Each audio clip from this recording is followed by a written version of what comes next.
Hey everyone, here's a quick video and just giving a bit of background information on the document you're on, which is essentially approved and non-approved foods.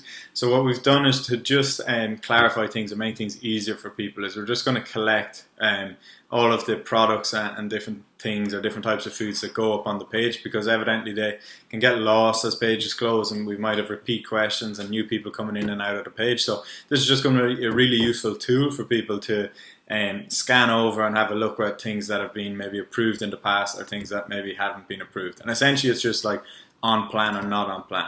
And just it's also important to say that it doesn't mean that these things can't ever be had. Like, as a nutritionist, it's not so much like foods like being legal or illegal. Essentially, when it comes to nutrition, it's about dose and timing. So like to give an example, like Lucozade Sport is going to be like a really high sugar carbohydrate electrolyte drink. So if someone is sitting at an office desk drinking Lucozade Sport, that's going to be really bad because it's like tons of sugar, tons of energy that they don't necessarily need to do the task at hand.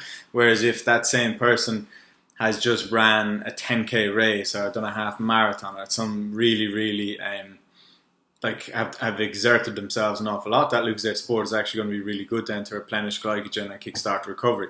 And similarly with dose, is like an ice cream on a sunny summer's day, if you've been good and you're training and you're exercising, isn't going to be the be all or end all. But if someone is sitting at home eating ice cream every evening on the couch, then that dose is really high. So we don't want to like establish a culture of like can or can't, or can I eat this or can I eat that or whatever, like, and we don't want people to like really sweat the small stuff.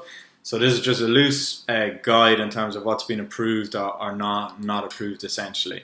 And so things that have been approved like work away, and things that have just not been approved that are technically off plan, we generally try and avoid them as much as possible. But it's not a case that we say you can't ever eat that or you can only stick to these rigid meals or whatever. But this should be a good way of kind of having that guidance as we go forward.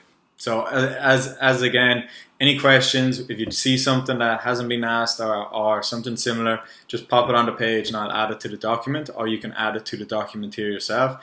And it's just going to be a really good way where we can just like have things all ready made for new members coming in as well.